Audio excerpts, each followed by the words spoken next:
सबसे पहले तो मैं गणतंत्रता दिवस के अवसर पर सभी प्रदेशवासियों को, देशवासियों को बहुत बहुत बधाई और शुभकामनाएं देता हूं। देश ने संविधान लागू होने के पश्चात जिस प्रकार से प्रगति की है, उसकी झलक आज सुबह हम जब दिल्ली में राष्ट्रीय स्तर पर गणतंत्र दिवस की ये जो परेड हो रही थी, उसमें हम सबको देखने को मिली है। और स्वाभाविक रूप से मेरा ये मानना है कि आज भारत सिर्फ जनसंख्या के बलबूते दुनिया का बड़ा देश नहीं है, बल्कि दुनिया के बीच में एक बड़ी शक्ति के रूप में आज भारत सामने है। और स्वाभाविक रूप से इसके लिए आज के इस अवसर पर मैं सबसे पहले तो हमारे देश की आज़ादी के पश्चात देश की रक्षा के लिए, सुरक्षा के लिए और देश की आज़ादी के लिए जिन लोगों ने अपनी जीवन की कुर्बानियां दी हैं, उनको नमन करता हूं। और उन वीर सैनिकों को जिन्होंने देश की रक्षा के लिए अपने जीवन न्यौछावर किया, उनके इस योगदान को अभी हम स्मरण करते हैं।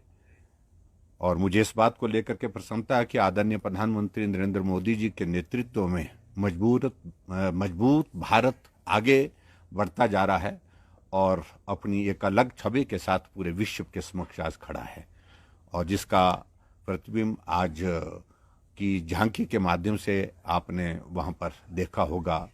चाहे सेना का क्षेत्र है, चाहे कृषि का क्षेत्र है, चाहे स्वास्थ्य का क्षेत्र है, चाहे वो शिक्षा का क्षेत्र है, चाहे वो हमारी टेक्नोलॉजी का क्षेत्र है, हर क्षेत्र में भारत बहुत तेजी से आगे बढ़ा है।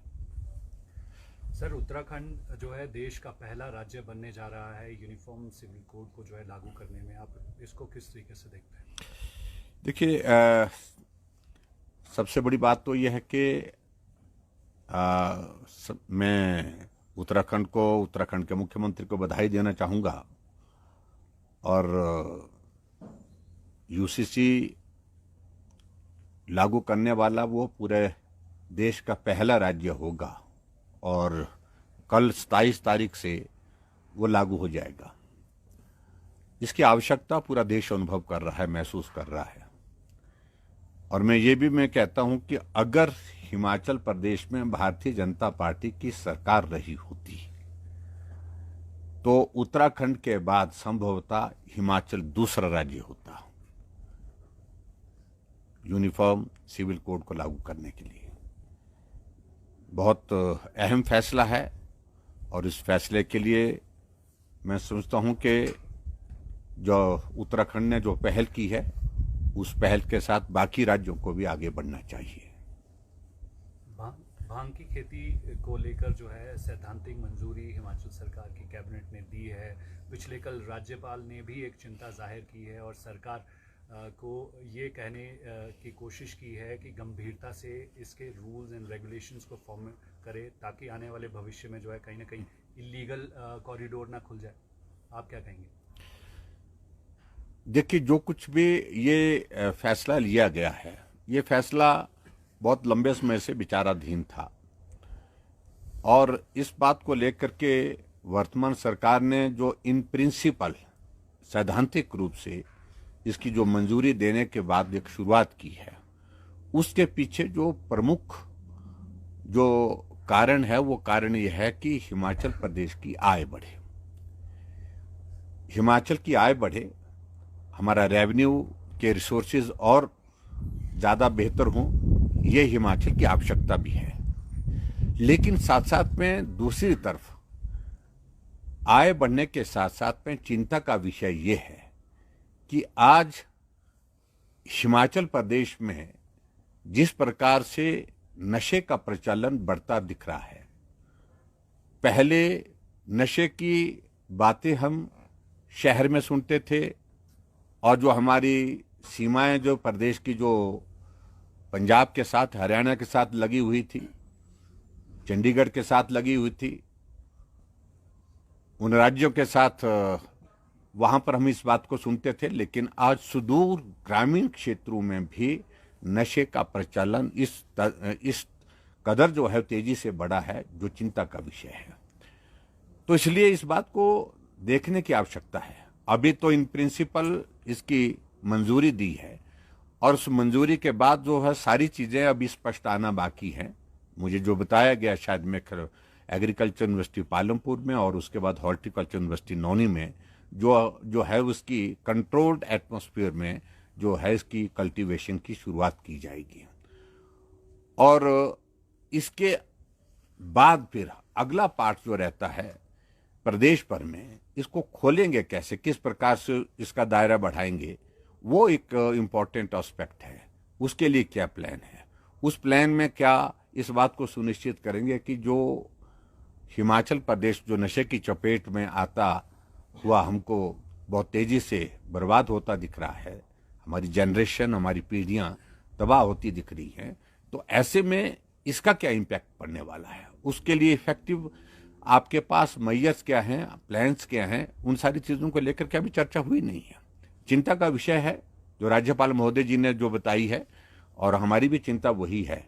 आप शुरुआत तो कर रहे हैं, अभी तो आपने कहा कि सिर्फ और सिर्फ इसको एग्रीकल्चर और हॉर्टिकल्चर यूनिवर्सिटी में इसके जो है वो एक पायलट प्रोजेक्ट के नाते जो है इसकी शुरुआत करेंगे, लेकिन जब इसका इम्प्लीमेंटेशन पॉलिसी के रूप में बाकी कल्टीवेशन के लिए शुरू करेंगे, तो ऐसी सूरत में उसको किस प्रकार से नियंत्रण में रख पाएंगे, ये एक चिंता का विषय है। कहीं हिमाचल प्रदेश के रेवेन्यू को बढ़ाने के चक्कर में ऐसी स्थिति न पैदा हो जाए कि हिमाचल और भी ज्यादा नशे की चपेट में आकर के बर्बाद न हो जाए। इसके अलावा राज्यपाल जी ने जो दवाइयों के सैंपल लगातार फेल हो रहे हैं, उन पर भी चिंता जताई है, आप किस तरह से? नहीं, देखिए, ये तो सचमुच में चिंता का विषय बना ही है। एक तो पहली बात है कि स्वास्थ्य के क्षेत्र में हिमाचल प्रदेश की सरकार ने 2 साल के कार्यकाल में जो भी कदम उठाए हैं, उसमें हिमकेयर को एक तरह का अपाहिज करना, हिमकेयर के अंतर्गत जो पैसा गरीब लोगों के इलाज के लिए मिलता था वो लगभग बंद कर दिया है। आज हिमकेयर के तहत इंसुलिन जैसी जो इंजेक्शन जो शुगर के पेशेंट को लगना बहुत जरूरी होती है, लाइफ सेविंग ड्रग्स में, इस तरह से और भी बहुत सारी कैटेगरी, बहुत सारी मेडिसिन की कैटेगरी से जो अवेलेबल यहाँ पर नहीं है, ये चिंता का विषय है। और जो पिछले दिनों एक घटना घटी है, एक बेटी ने जिसका जिक्र किया कि पिता की मृत्यु हुई क्योंकि जो इंजेक्शन उनको लगना था वो इंजेक्शन उपलब्ध नहीं हो पाया। ये हकीकत है, ये सच्चाई है, वो सही मायने में स्वास्थ्य की वर्तमान स्थिति की पोल खोलती है। आपको हमारी योजना हिमकेयर पसंद नहीं है तो उसके बदले में ऑल्टरनेटिव कोई अरेंजमेंट करते, कोई और योजना शुरू करते। नाम पसंद नहीं है, योजना पसंद नहीं है, लेकिन हर चीज को बंद करना ये इस तरह से बंद नहीं किया जा सकता है जिस प्रकार से आपने संस्थान बंद किए। और इस प्रकार से अगर हिमकेयर को बंद करने के सिलसिले में अगर आगे आप कदम नहीं उठाते हैं इसको रिस्टोर करने के लिए, तो चिंता का विषय है कि हजारों लोगों की, लाखों लोगों की जिंदगी जो है हिमाचल प्रदेश में खतरे में हो जाएगी। ये मुझे लगता है कि चिंता का विषय है। मुख्यमंत्री को राजनीति से ऊपर उठ करके भी सोचना चाहिए, और खास तौर से मुख्यमंत्री को इस बात को लेकर के संज्ञान लेना चाहिए कि मनुष्य के जीवन से महत्वपूर्ण और कोई चीज नहीं है, जिंदगी सबसे महत्वपूर्ण है। इसलिए जिंदगी बचाने के लिए, स्वास्थ्य की सुविधाओं के लिए जो हिमकेयर का एक योगदान है उसको कंटिन्यू करना चाहिए, ये मेरा उसमें आग्रह है। सर, इंजेक्शन की उपलब्धता के ऊपर स्वास्थ्य विभाग की तरफ से स्पष्टीकरण आया था कि इंजेक्शन उपलब्ध था, परिवार को बार बार संपर्क किया जा रहा था, वो आ नहीं रहे थे, और बेटी के बयानों के ऊपर भी सवाल खड़े हुए। नहीं, देखिए, मुझे लगता है कि वो बेटी मैंने देखा, मुझसे मिलने भी आई थी। वो बेटी बहुत छोटी उम्र होने के बावजूद भी परिपक्व है, मतलब ये मजबूत है। और जो बात वो कह रही थी, वो बात एक बेटी पिता के खोने के बाद जो भाव उसके थे उसका हमको सम्मान करना चाहिए। मुझे लगता है कि वर्तमान सरकार को इतनी भी संवेदना को समाप्त नहीं करना चाहिए कि वो इतनी बड़ी घटना हो गई उस बेटी के साथ, उस परिवार के साथ, उसके बावजूद भी उस सारी चीज को गंभीरता से नहीं ले रही। ये बहुत बड़ी चिंता का, यह अमानवीय दृष्टिकोण है, मैं कह सकता हूं वर्तमान सरकार का, जो चिंता का विषय है। और जिसमें एक एक चीज को लेकर के उसने, कब पेशेंट एडमिट हुआ था और कब पेशेंट के लिए डॉक्टर ने इंजेक्शन के लिए कहा, और उसके बाद कितने दिन तक वो डॉक्टर के और हॉस्पिटल एडमिनिस्ट्रेशन के साथ इस बारे में बात करते रहे कि आप उपलब्ध कराइए, नहीं उपलब्ध हो पाया। कहा कि प्राइवेट खरीदना है तो खरीदिए, तो उसके लिए इंतजाम करने लगे, और उसके बाद जब उपलब्ध नहीं हो पाया, ये इतना घिनौना मजाक जो है एक तरह का हुआ। 3 तारीख को उस पेशेंट की, उस बेटी के पिता की मृत्यु हो जाती है, और 6 तारीख को बताया जाता है कि आप आइए, अब आप जो है वो इंजेक्शन लेकर के जाइए। इससे बड़ा दर्दनाक और दर्दनाक के साथ अमानवीय दृष्टिकोण सरकार का कोई हो नहीं सकता है। और उसके बाद राजनीति करने की बात और इस प्रकार की जो बातें उस बेटी के बयान पर जो कही जा रही हैं, मैं समझता हूँ बहुत दुर्भाग्यपूर्ण है। सर, मुख्यमंत्री जो है दिल्ली प्रवास पर निकलने वाले हैं। कल से दिल्ली विधानसभा चुनावों में बतौर स्टार प्रचारक जो है कमान संभालेंगे। उनका दौरा किस तरीके से देखते हैं? देखिए, मेरी जानकारी के मुताबिक तो वो दिल्ली नहीं, वो तो मध्य प्रदेश में जा रहे हैं, और उनकी कोई पार्टी की योजना है, पार्टी का कोई कार्यक्रम है, कोई यात्रा शुरू करने वाली, संविधान यात्रा, कोई उस तरह के कार्यक्रम में वो शामिल होने जा रहे हैं। और मुझे जो जानकारी अभी तक मिली है उसके मुताबिक तो यही है। दिल्ली में प्रचार के सिलसिले में तो कांग्रेस के जो प्रमुख नेता हैं वही दूर हैं चुनाव के प्रचार से, तो ऐसी सूरत में मुझे नहीं लगता है कि दिल्ली के प्रचार के लिए जा रहे हैं। सही माने में वो राजनीतिक मकसद के साथ जा रहे हैं। सर, हिमाचल प्रदेश में परंपरा रही है कि जब पूर्ण राज्यत्व दिवस होता है तो कर्मचारियों को या अन्य जो सरकार के ऊपर डिपेंडेंट लोग हैं या फिर सामान्य वर्ग को सौगात मुख्यमंत्री देते हैं, लेकिन इस बार कर्मचारी भी निराश दिखे और किसान भी निराश दिखे और व्यापारी भी निराश दिखे। देखिए, हिमाचल प्रदेश को पूर्ण राज्यत्व के दिवस पर जिस प्रकार से, एक तो मैं ये कहूँगा कि मुख्यमंत्री का जो भाषण वहाँ पर रहा, उस तरह का भाषण मैंने कभी आज से पहले सुना नहीं।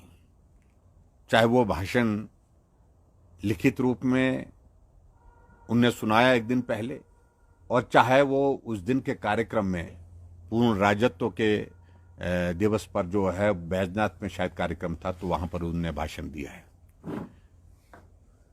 वो कोई राजनीतिक मंच नहीं होता है, वो स्टेट इंपॉर्टेंस का डे है और पूरे हिमाचल प्रदेश के लिए गर्व का विषय है।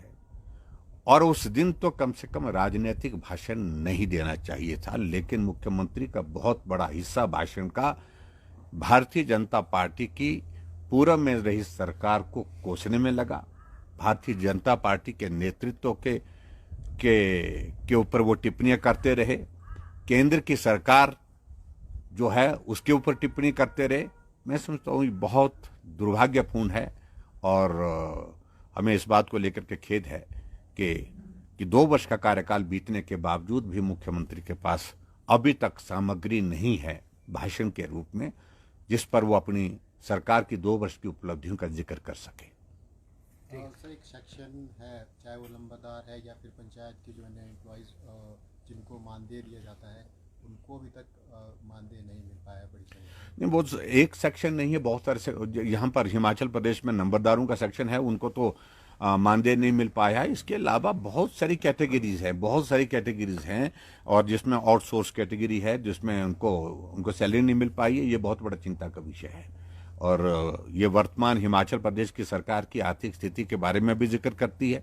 और जो बार बार वादे किए जा रहे हैं, दावे किए जा रहे हैं, हिमाचल प्रदेश 2027 में जो है अपने पांव पर खड़ा होगा, साधन संपन्न प्रदेश होगा, उस दृष्टि से इसकी पोल खुली जा रही है कि आपके पास मानदेय देने के लिए जो छोटे छोटे वर्ग है, छोटे छोटे सेक्शन हैं, उनके लिए पैसा नहीं है, तनख्वाह देने के लिए पैसा नहीं है। यह सचमुच में बहुत बड़ा चिंता का विषय है। और इसके अलावा मैं एक और बात मैं जरूर कहना चाहूँगा आपके समक्ष कि पिछले दिनों हम देख रहे हैं कि हिमाचल प्रदेश में हत्याओं के मामले इस कदर बढ़े हैं ये स्थिति ऐसी आ गई है कि कानून व्यवस्था नाम की कोई चीज हिमाचल प्रदेश में आज की तारीख में रह नहीं गई है। पुलिस प्रशासन अनावश्यक रूप से जिन चीजों में लगा हुआ है उसमें प्रमुख रूप से चाहे वो मीडिया है, मीडिया के खिलाफ मामले दर्ज करना, विधायक हैं, विधायकों के खिलाफ मामले दर्ज करना, और उसके अलावा मैं कहना चाहूंगा कि ऐसी चीजों में उलझ करके कि इन्वेस्टिगेशन के प्रोसेस में किसी को प्रताड़ित करने के प्रोसेस में एक बार नहीं अनेकों बार घटनाएं सामने आई हैं, और उसके बावजूद हिमाचल प्रदेश में कानून व्यवस्था ठीक हो इस पर कोई चिंता करने का उनके लिए प्राथमिकता का विषय ही नहीं है। और ये स्थिति बन गई है हिमाचल प्रदेश में, इतनी हत्याएं हो रही हैं, इतनी हत्याएं हो रही हैं, इतने आदमी तो कोविड जैसी बीमारी के कारण भी इतने लोग जो है उस वक्त भी नहीं मरे जितने आजकल जो है हत्याओं की घटनाओं से आदमी की जिंदगी जा रही है। ये हिमाचल जैसे प्रदेश के लिए बहुत बड़ी चिंता का विषय है। और मैं एक बात और भी कहना चाहूंगा कि हमारे मामले में भी बहुत सारे कोई एक साइट चला रखी है मुख्यमंत्री के यहाँ से, जिस एजेंसी को इन्होंने काम दिया है, मैं जानकारी प्राप्त करने की कोशिश कर रहा हूं, जो इनकी पब्लिसिटी के काम को देखती है, वो सारे मामले में हमारे खिलाफ भी कोई एक पेज चलाती है जिसमें हमको रोजाना गाली मिलती है। हमारी ओर से एक हमारे पार्टी के समर्थक, एक शुभचिंतक ने एफआईआर दर्ज करने के लिए कंप्लेंट की है एसपी शिमला के पास, लेकिन कई दिन हो गए अभी तक वो एफआईआर दर्ज नहीं हुई है। और मैं मुख्यमंत्री जी से इस बात के लिए जरूर कहना चाहूंगा कि अगर आपके ही मीडिया एजेंसी के माध्यम से वो प्रायोजित कार्यक्रम है तो मेहरबानी करके उसको बंद करें, उसको अवलोकन करें, उसको स्टडी करें। इतना झूठा प्रचार उसमें किया जा रहा है और बहुत घटिया स्तर का प्रचार उसमें हमारे खिलाफ व्यक्तिगत रूप से किया जा रहा है, पार्टी के खिलाफ किया जा रहा है, पार्टी के नेताओं के खिलाफ किया जा रहा है, पार्टी के राष्ट्रीय अध्यक्ष के खिलाफ किया जा रहा है। और उसके बाद जब एफआईआर दर्ज करने के लिए वो मामला बनता है, अभी तक एफआईआर दर्ज क्यों नहीं हुई, ये हम जानना चाहते हैं। क्या हिमाचल प्रदेश में शिमला के एसपी को यही आदेश है कि कोई भी पोस्ट अगर सोशल मीडिया में या दूसरे मीडिया में मुख्यमंत्री या सरकार के खिलाफ आती है, उस पर जरा व्यंग्य आता है, उस पर तुरंत एफआईआर करें, और विपक्ष के नेताओं के खिलाफ व्यक्तिगत रूप से कोई भी टिप्पणी करते रहें, उस पर कोई कार्रवाई नहीं करनी। क्या इस प्रकार के आदेश है? मुख्यमंत्री इस बात को लेकर के स्पष्ट करें।